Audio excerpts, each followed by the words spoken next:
Good morning, good afternoon, good evening. Thank you everyone for joining our webinar today on the topic of race to recurring revenue and some of the top tips for equipment manufacturers.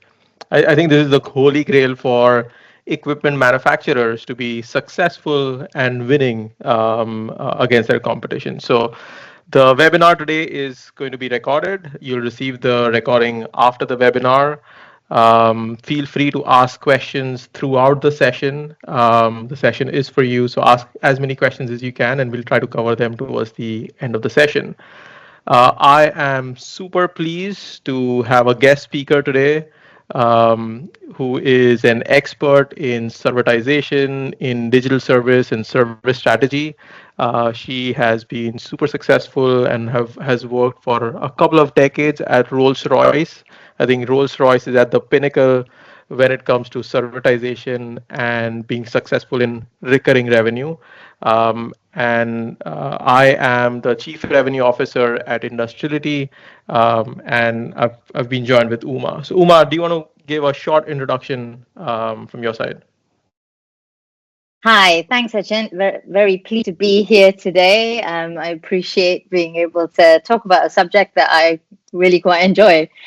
So, as you said, I've spent most of my career in a very large, complex, regulated industry. So that comes with its own idiosyncrasies and also challenges. So, my career at Rolls-Royce covered operations, strategy, and transformation. I particularly enjoy the intersection of technology and people. So that's why it's such an enjoyable space for me to work in. And I currently help organizations turn their ambition into real change, particularly in servitization. And that's the key operating word, change. And we are living in such times of so much change right now. And so it's going to be a very exciting conversation. I'm looking forward to it. And as I said, I'm the Chief Revenue Officer at Industrility. I have worked in the industrial and manufacturing space for about 16, 17 years. And I'll go through a few setting the scenes. We'll have a very interesting conversation with Uma, and then I'll cover some of the very practical things that manufacturers can take away when it comes to deploying recurring revenue and what are the different strategies of deploying that at your organization. So, what are some of the biggest headwinds and opportunities that are out there that industrial OEMs face? With all the tariff changes that started from the beginning of the year, we are seeing investment in new OE original equipment going down because of massive tariff impacts.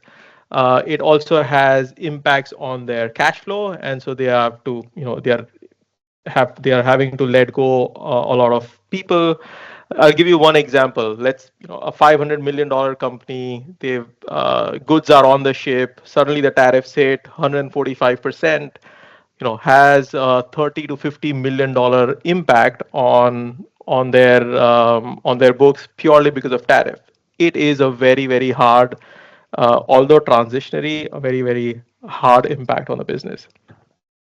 A similar headwind, aging workforce. A lot of knowledge is in organizations are with this people in engineering, service, and operations who've been in that space for 30, 40 years. There is so much of tacit knowledge. I'll give you an example. In the aftermarket space, parts technicians, they've been there for about 30, 40 years. A lot of the part numbers are in their minds. They are able to code the part numbers without even looking at their drawings. They are able to, they have a lot of handwritten notes, some Excel sheets. And as they, retire from the workforce, it's estimated about 25% of them would retire in the next 7 to 10 years. It is extremely difficult for organizations to train new people, which takes 3 to 4 years to train them to the same capacity, and then recruit them. So there is a huge role of technology that is going to be put in place to mitigate this risk. And finally, AI. this is both a headwind as well as an opportunity. If OEMs don't take an action, I think they um, risk being completely displaced. It's one of the biggest transformation that is happening in our era, and possibly, as some quote it, it's as big as the transformation that electricity or internet got. It's as big a transformation as that. And so some of the largest companies are investing a lot in AI, and I'm seeing FMCG companies, financial industries, they are at the forefront of this investment. And I think manufacturing industries will catch up, and people who invest in AI, I think they stand a huge chance to benefit from it.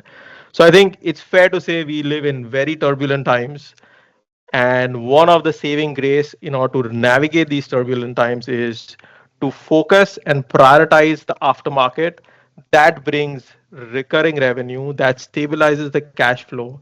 And as the times get better, some of those high profit margin aftermarket revenue can be plowed back into innovation. And that is what drives long-term sustainable growth.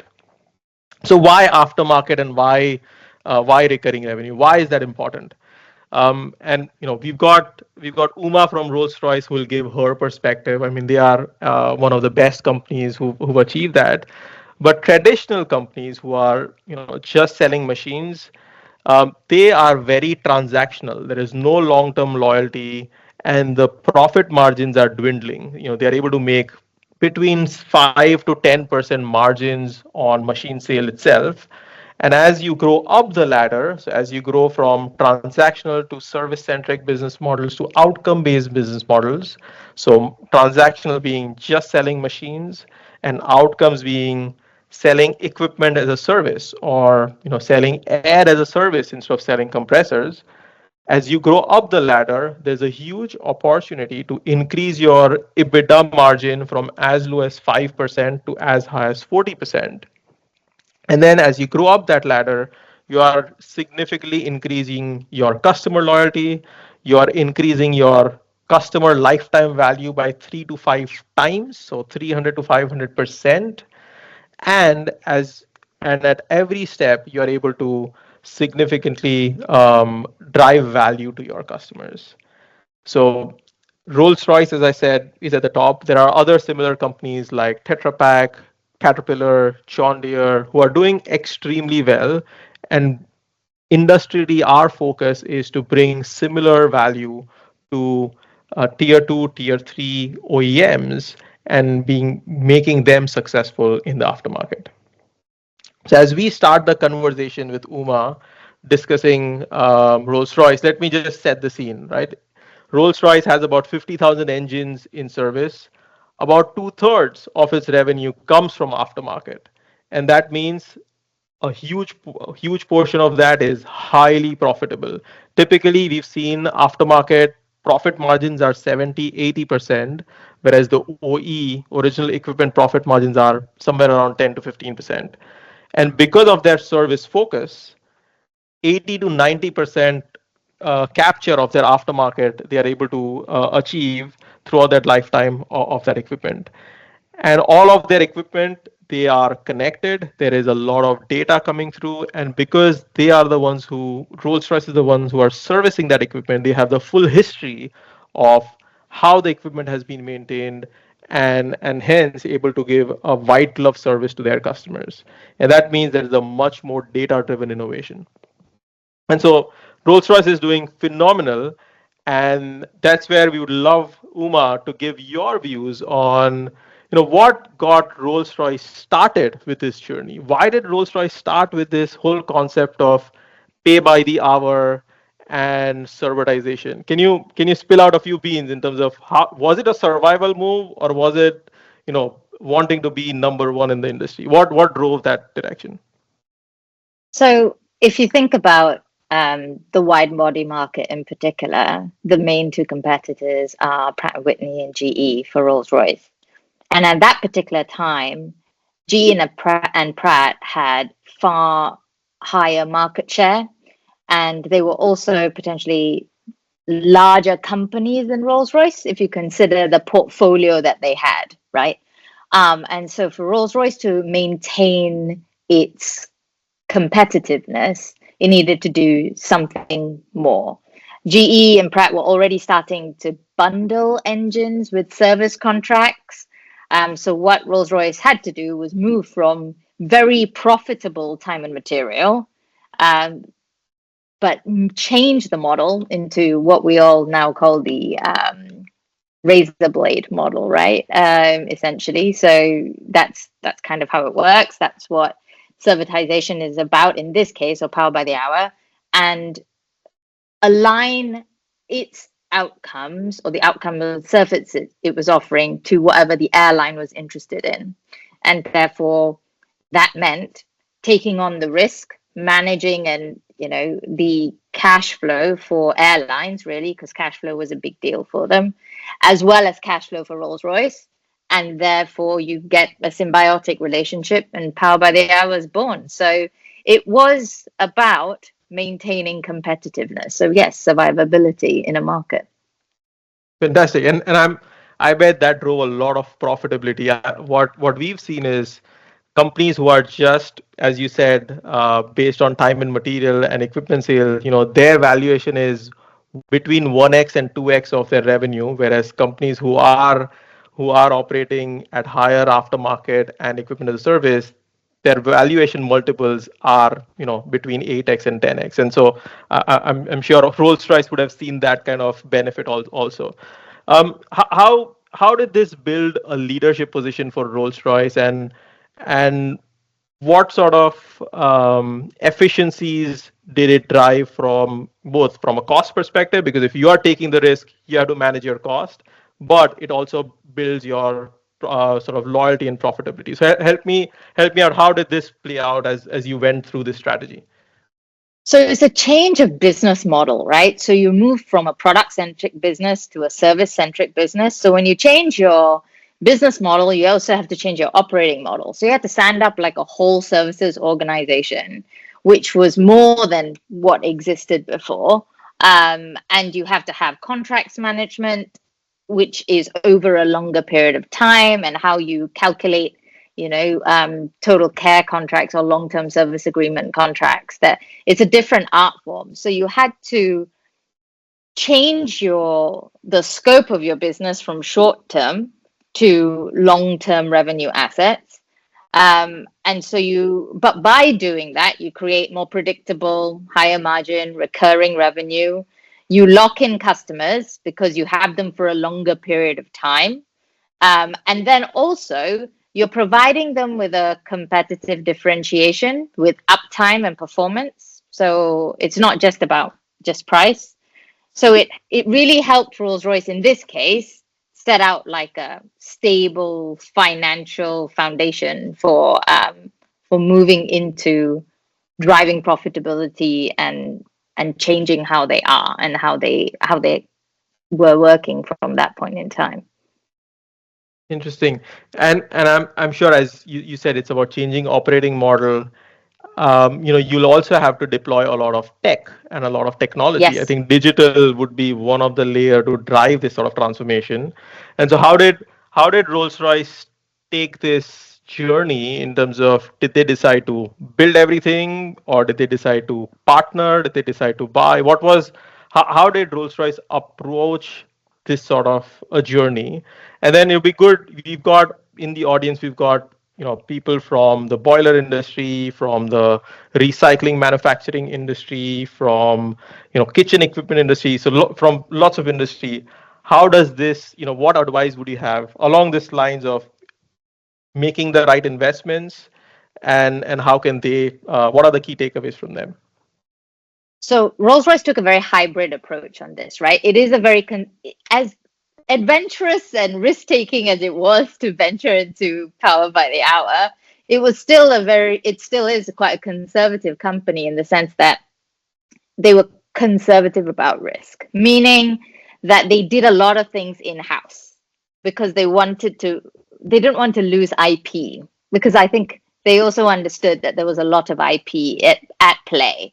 And so they did a bit of hybrid, a lot of things around the predictability of the product and the telemetry around the performance of the product and feeding back what they learn back into the design loop. So it's a circular life cycle design. All of that was considered very much IP based. So they wanted to keep that in-house. Certain things, yes, they did partner, right? Because its core is not to be an IT organization or a digital company. It happens to use those as tools to deliver the outcomes it wants to deliver. So it did partner in certain aspects of it. But essentially, you're right. Technology is key in this. There's digital twins, there's live telemetry, there's, troubleshooting, all sorts of now AI and VR is being used to support real-time problem solving. Dispatching technicians. They used to fly the technicians all around the world. Now they're able to use VR and AR headsets and do things, remotely with one another, which is just how technology evolves, really. So yeah, it was a mixture, hybrid of build and buy. Interesting. So we operate in the service lifecycle management space. So within that, we do aftermarket parts, service lifecycle management, IoT, telemetry, etc. So we provide all of that. And as thinking about your journey at Rolls-Royce, would they have built something like this, or would they have partnered? How would you approach, and what advice would you have for manufacturers?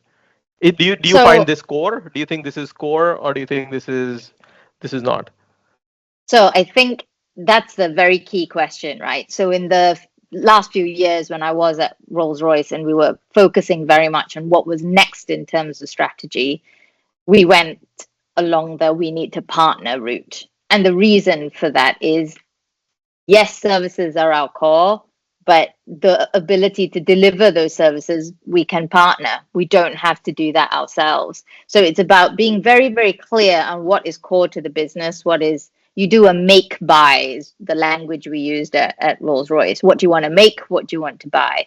So you focus your internal resources or your make resources on what is your key differentiator as an organization.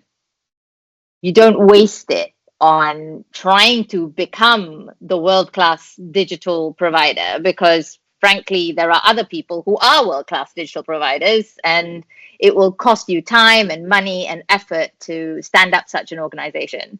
So buying and partnering allows you to move a lot faster and earlier, and arguably at a more effective cost, because you're able to be more agile and fail fast and experiment and make sure you've got clear route to value before you stood up a whole organization and then found out, oh, this wasn't the right way for us to be doing this. Interesting. And this, I think this is quite hard. Deciding buy, deciding build, navigating through. So how did you navigate this change, both from a transformation perspective as well as implementation perspective? How did you navigate through this change? A lot of that is people based. So how did you navigate through this, both internal leadership alignment as well as investment? And what advice would you have for the people in the audience today?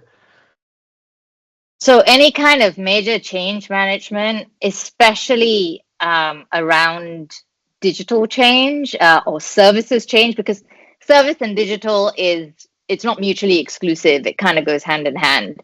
It has to be, it's non-negotiable. It has to come from the executive team. The executive team must buy into it. If it does not, I think there are stats that say 70% of all digital transformations fail because it's someone's pet project, or it wasn't aligned from the C-suite, or it wasn't clear, what the parameters were of what needed to be done. So number one is absolutely key, executive alignment.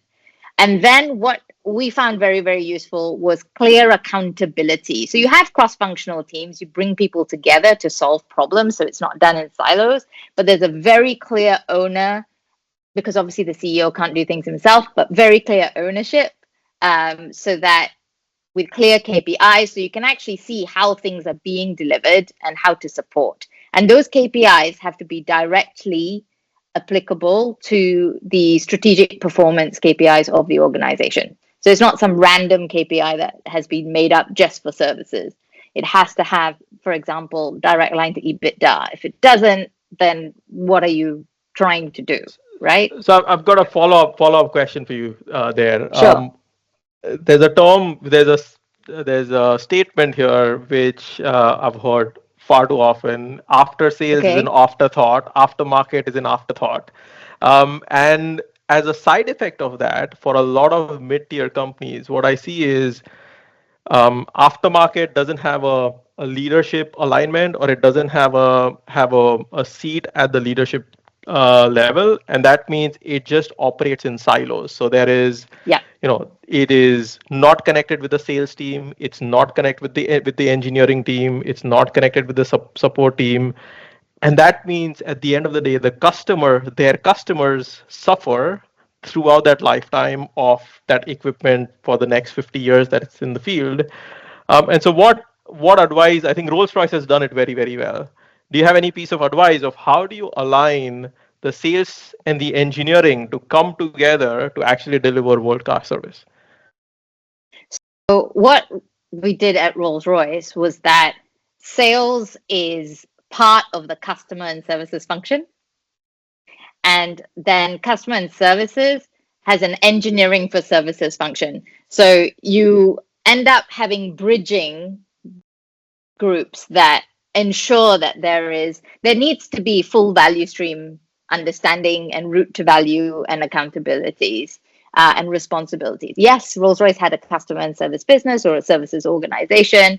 And that's why when I said earlier, the CEO needs to be brought into it and there has to be a person accountable, that then means that you have a top-down approach. And when you have a top-down approach, you're then able to do cross-functional as well. So it's all about org structure, which is why the operating model is important, Yeah. right? And then you link that to business model, and your CFO has to buy in. Because if your CFO doesn't think this is going to be successful, then it's a struggle in the organization, right?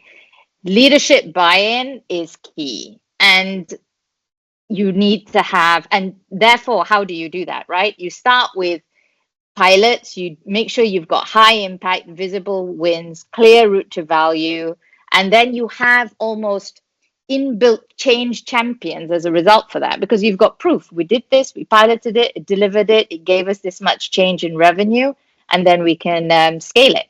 So those are the key things. You brought it back around to the original question, which is very artful, Achint.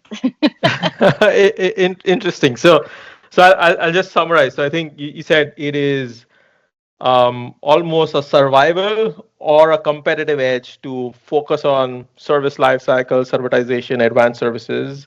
You need to, if it's non-core, you need to partner and collaborate, but experiment is super important. You need leadership alignment. If you do it in silos, it's not going to be successful. And it's a Correct. lot about people and bringing them together. So I think Yes. that's amazing.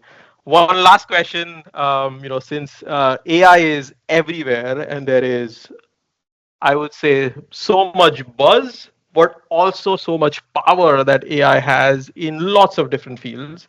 So I would love Yep. your thoughts on what do you think are top, I don't know, 3 or 5 or top opportunities of AI specifically for equipment manufacturers or people in the manufacturing industry. Can you think of the top use cases that you think are relevant and are possible?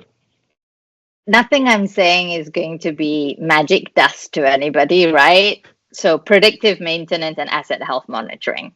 Because if you know how your product is performing in the field, you're then able to plan your maintenance, you're able to take that feedback from how it's performing and impact design. So, you get that full life cycle. You're able to put in modifications or improvements, and you can charge for these modifications and improvements as well. So, there's extra opportunity for revenue. And then, which at Rolls-Royce we call upselling. So, and then the second one, I would say, where you spend money is probably the most effective places for you to make more efficient in your organization. Therefore, supply chain. If you're able to use AI to optimize your supply chain in terms of your forecasting, your uptimes, your how are you managing inventory, How are you getting better lead time predictions? All of these things in your supply chain, extremely important, because that links to your ability to deliver. Your supply chain will impact your delivery to your customer. So that's key. And then the third one is something we all, uh, already use in our day-to-day lives. It's self-service. So a lot of the questions that will potentially come in from your customers can be done in self-service. And AI is very helpful for this. But you need to have a balance. If they're already paying you for a service, but then you expect your customer to come and use your self-service portal, and it takes them multiple steps and it's painful to use, then you're actually doing yourself a disservice. So you have to find the right balance of what kind of material you want them to have direct access to, what kind of questions you immediately want to put an intermediary in to help, categorize what the issue is and help them find a solution quicker. And then you have the more complex problems, which you very much want to work hands-on with your customer to try and resolve. So those are the main stages within that. Amazing. So, customer self-service, supply chain sort of efficiency that you can create, and predictive maintenance. That's spot on, and those are exactly some of the things that we focus on. But I think the frustration that you mentioned around self-service, I just had that last week, where I had to, and it's an irony. I had to find a part. I was on a call for about an hour and a half, and still they could not figure it out. And so that issue just magnifies when it is in the industrial context, right? If for a consumer, Yes. if that's a problem, in the industrial context, it just has a massive impact. So I completely, the irony is that's the problem we try to solve, but that still exists in the market. Yeah. Uma, thank you so much. I think this was very, very insightful. But I think for some of those points that you mentioned about the opportunities of Mm. AI, let me, for our audience, let me bring it to life in terms of how we are helping um, use AI in a very practical aspect to actually bring hyper personalization to the customers. And please ask as many questions, put it in the Q&A, and then we'll cover that in just 5 minutes, both for Uma and myself. So with that, I'm going to share my screen, and thank you, Uma, for this very insightful conversation. All right. So the couple of topics that Uma mentioned, one was around parts and supply chain. So our approach, industry's approach, is to enable hyper personalized parts identification and parts subscription, and that we've seen that delivered all the way from 12 to 28% increase in parts revenue because of customer loyalty. And the second is you can drive recurring revenue through increasing your service agreements. So, if you increase your service agreements, you're increasing customer penetration from an aftermarket perspective. Typically I've seen them go from 5%, so servicing only for the first year, to almost 10, 15, 20, 30%, which is servicing for the next 5, 7 years. And that actually brings recurring revenue. So those are the two opportunities that I see. And then from a hyper personalized self-service perspective, I'll show you a couple of AI examples. So with that, a webinar without live demo is not as exciting. So let me show you a quick live demo. So if you are an OEM, a manufacturer, you could have a white label portal that you can enable to your customer. In this case, I'm selecting an industrial chiller where they can see, are they in a maintenance contract? If they are, great, that's recurring revenue. Or transferring the risk, as Uma said, we are transferring the risk, and then for that you are charging a premium. You're able to capture the runtime hours, and then based on that, you are predicting when a part can fail. And by that prediction, you are helping the customers with higher uptime. In this case, let's say I want to order a valve.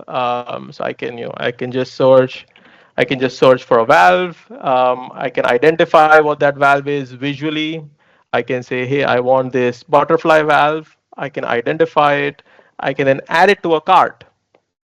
So visually identification, adding it to a cart, and when I add it to a cart, I can actually create a subscription. So, you all must have done Amazon subscribe and save. You can actually create a subscription like that.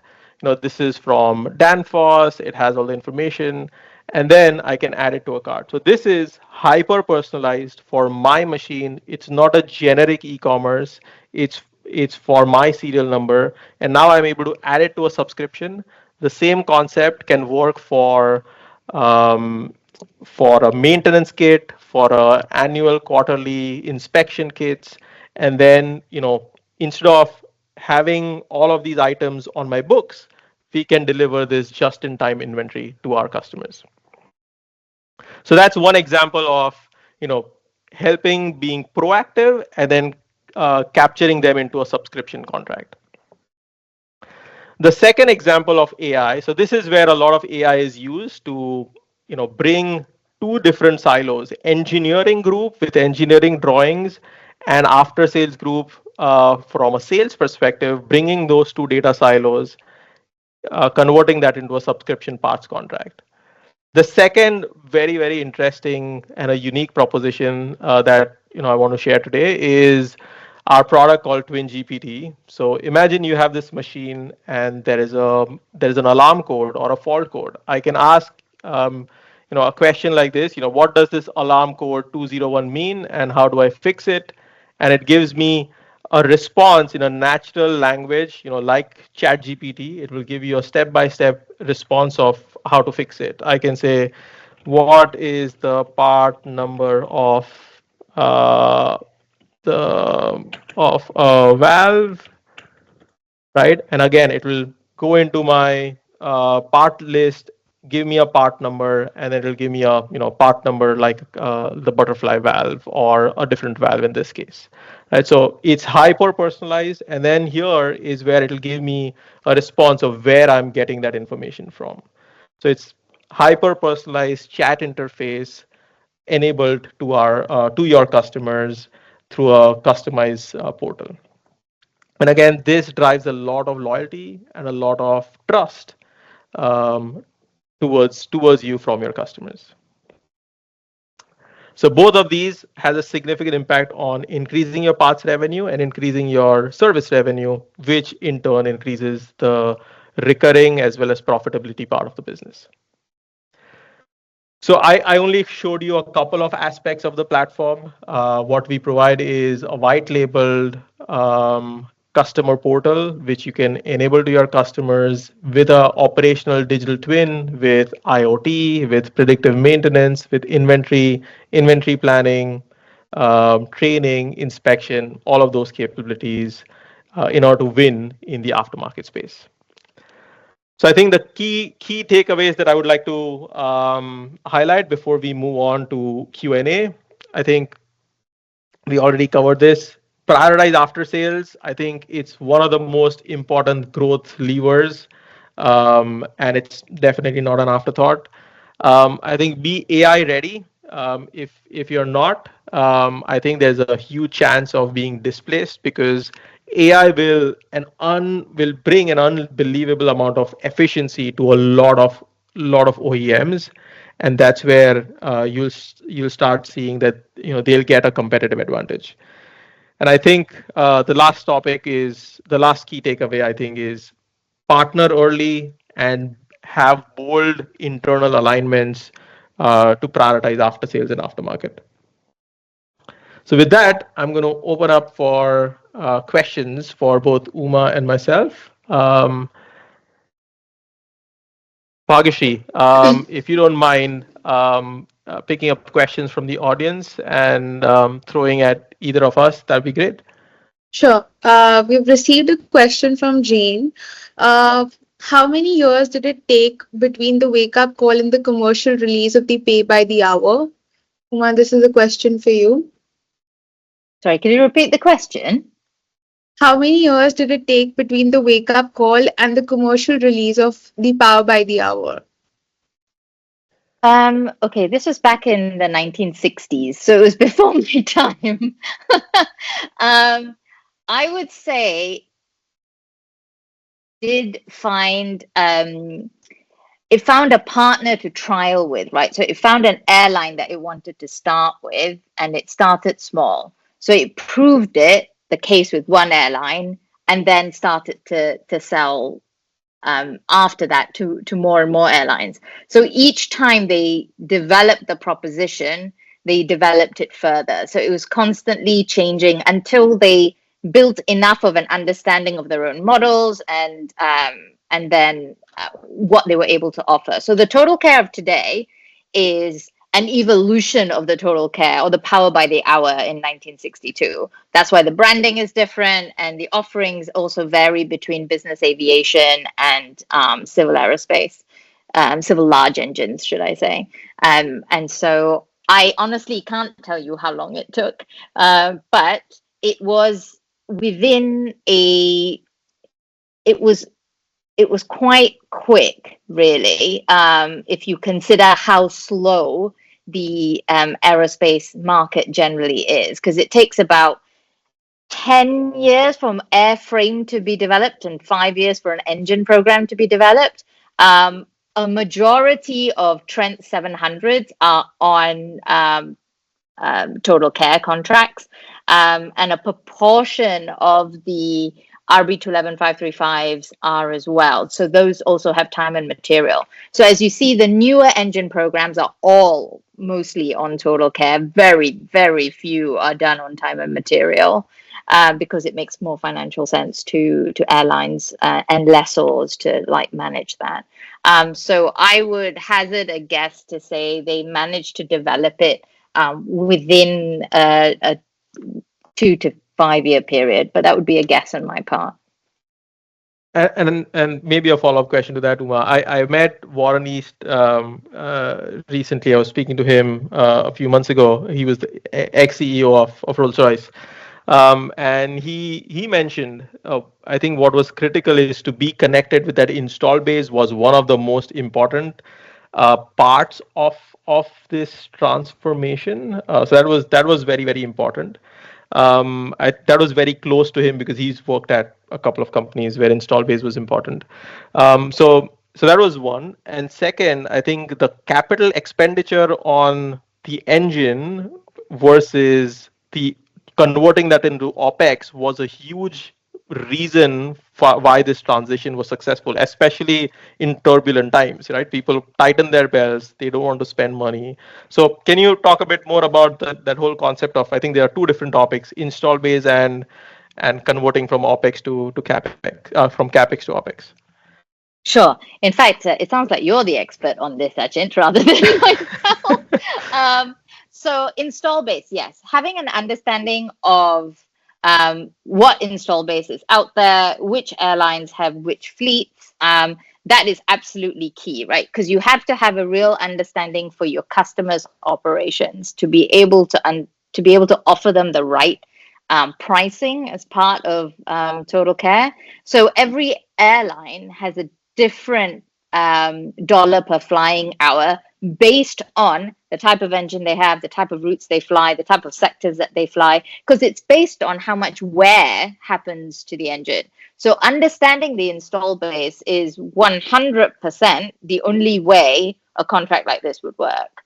And therefore, you become a partner to your customer as opposed to their supplier. So that's particularly key on installed base. And then your second question, Achint, if you can remind me, what was the second from part of CapEx to that? OpEx, why, Yes, because in turbulent times, I have seen that is what, turns the switch off, just turn the switch on or off. exactly. So capital expenditure tends to have different accounting methods within a company, whereas OpEx has again, a different way of accounting for it. And therefore, it is generally easier for a company to sign off on OpEx spend than it is on CapEx spend. And services, especially if it's a recurring cost, will fall under OpEx rather than CapEx. Fantastic. Thank you. I think be a partner to your customer. I think for me, that was a great takeaway. So thank you. But Bhagishri, any other questions? Yes, Chetan is asked, how long does it typically take to see results from predictive maintenance or part digitization? Achin, can you answer this one? Sure. So I think both have different value propositions. So predictive maintenance done right and done well, I think seeing results is very quick and has a profound impact, because if you are able to avoid downtime and solve a problem before it breaks, then the cost of maintenance and cost of preemptive repair is much lower than the cost of repair after it's broken. So that has a profound impact. However, to get predictive maintenance to work, you need a critical mass of enough machines to be connected, enough learnings to be had, and that's when predictive maintenance becomes successful. So I think it's a catch 22. You need enough data to make it successful, but once done successfully, it has a great ROI. And on parts identification, I think it is immediately. I think it's a pain point for every OEM out there, where parts availability, parts identification, and parts delivery is such an important aspect of that whole supply chain. As you sell your machines for the next 25, 30 years, it's going to be sitting in your customer's factory, and they will need parts throughout that life cycle. And often it's the person who can deliver accurate parts and on time. They are the ones, cost is usually not the factor. It's accuracy and on time delivery. And that's why digitization of this parts process is super important to drive that aftermarket revenue. Great, thank you. So The next one is a comment and a question from an anonymous attendee. Thank you for your insightful conversation and demo, understanding your install base, become a partner with your customer. Awesome, Uma. What KPIs matter most in a product as a service model, and how do they differ from traditional manufacturing? So, what KPIs matter? I don't think it varies very much, because the KPIs that should matter to you are the KPIs that matter to your customer. So, if your customer values uptime, then your KPI should be uptime, right? If your customer values cost, then you should also value cost. So, I think mirroring your KPIs to what the customer is attempting to deliver, therefore then aligns you a lot better. and I think this goes back to your partner with your customer. And if you partner with your customer, then you're anchored in their success. So yeah, Exactly. that's great. But largely, most of this, because you have a product and your product is in the field or with a customer, it's all about uptime and performance, right? So Yeah. quality, cost, delivery, your usual manufacturing KPIs apply. Perfect. There's nothing special. Great That's great. I insight. say there's nothing special. It's not easy, but there's nothing special. Thank you, Ma. Next question is from Webhub. How can smaller or mid-sized OEMs start adopting AI without massive upfront investment? Achin, would you like to take this question? Yeah, I can take it. And Uma, if you have some comments, you can. I think your experience is mostly in large companies, but I think you must have dealt with a lot of smaller companies, so you'll have some insights. For smaller companies, I think working with so one and most of these manufacturers are engineering experts. They don't have a lot of IT function, and they don't have a lot of spare IT capacity, right? And so in order to be successful in the AI adoption and AI investment, you will need to partner um with solution experts. And if you don't, there will be so much upfront cost that you would be putting in, and the technology is moving at such a pace that even that upfront cost that you put in, that will be outdated by the time you're able to commercialize it. So I think the focus or the KPI should be faster time to market should be the only focus, and experimenting should be the only focus. And usually I think your total cost of ownership is going to be lower when you partner with a solutioning expert, rather than building it in-house. I think I heard a fantastic comment by someone. I don't recollect the name, but I think the comment was, software is right now the fastest depreciating asset. And so if you invest in software, it's probably one of the worst if you invest in building software, then it's the worst investment that you can make. So I would, you'd rather buy and partner and get faster time to market and realize value.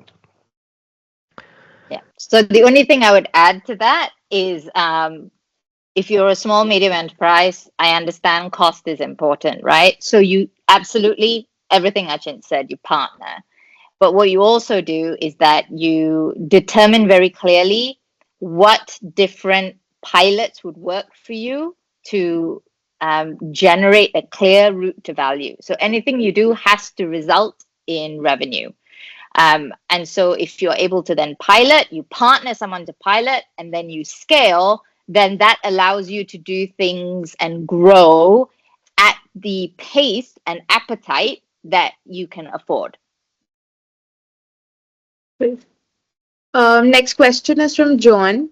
What kind of ROI can we expect from implementing AI in our after-sales service stack, or is it just another trend that will fade away? Uma, Achint, open to you. I can take it, and then maybe Uma can add. So I think, is AI just another fad that will fade away? I personally don't think so. I think it is genuinely transformational in some of the things that, being in the tech industry, what we have seen, what it can do for some of our customers. We are driving 70% efficiency, in service teams, in aftermarket teams. That level of efficiency, is unheard of. And so driving that level of efficiency, that also means you're helping your customers that much more faster. That means you're actually building, that has a snowball effect on your whole business operation. So there's a lot of benefits to be had. I think, to your direct question on ROI, in general, any software investment, you should plan to have an ROI of between 5 to 10 times, so 5x to 10x. And if you are having that sort of an ROI, I think it will trump any of your other internal investments. If you compare it with a IRR or an NPV type of comparison, you should expect, between 5 to 10 times ROI. So that would be our expectation. And I personally think AI is genuinely transformational. It's not going to fade away, and there are various sort of reports out there where they are saying anywhere from 80 million to 300 million jobs are going to be either augmented or displaced in the next 5 to 10 years. So it is that transformational. Uma, anything else you'd like to add? Yeah, I only wanted to say that artificial intelligence isn't new, right? Large language models is new, and it's available to you and me and everybody, who has access to a computer. But artificial intelligence in itself, quantum computing, all of these different types of intelligence and technology has been around for quite some time, and Rolls-Royce has been exploiting it. So I think it's an evolution of computer and technological capability. Yes, there's always a little bit of a fad in the sense that we sometimes think it can do more than it can, which is why you need to be very clear about what your problem case is. Therefore, what technology do you apply to it? You don't have to apply a large language model to every single problem. You need to choose the right tool to respond to the right issue that you're trying to solve in your organization. For example, you don't hit a thumbtack with a sledgehammer, right? You can use a thumb and push it in. So I know it's a very, kitsch analogy, but what I'm trying to get at is choose the right solution for the problem that you're trying to solve. But AI is very powerful in the right instances, and you just need to know when to apply it best. Fantastic. Thank you so much, Uma. Well, do we have any more questions? We have time for one more, if there is. Yes, we have one question from Sanjay. He wants to know your views on servitization on energy industry and process manufacturing industry. Do you want to take that, Uma? So what I can say about the energy industry is obviously there has been quite a lot of work. I think Energy Catapult has been doing some work on heat as a service and things like that. I know Rolls-Royce Power Systems has been looking at energy as a service for data centers, for example. So there is a lot going on in that space, either for in community function in terms of public usage as well as in an industrial aspect. So my view on that is that it's a growing market. It is absolutely an area that is of interest to myself and also is a growing area in terms of services just because it's well, power is necessary, isn't it? Energy is necessary, and as we're moving away from, more traditional forms of energy, especially in the nuclear sector, it's going to be quite interesting to see how the byproducts of nuclear power plants is also going to be used. And there's quite a lot, I think, in that space that would be of interest. Yeah, so we are working with a lot of energy, different types of energy and process industries. So a few that come to mind, hydrogen as a service.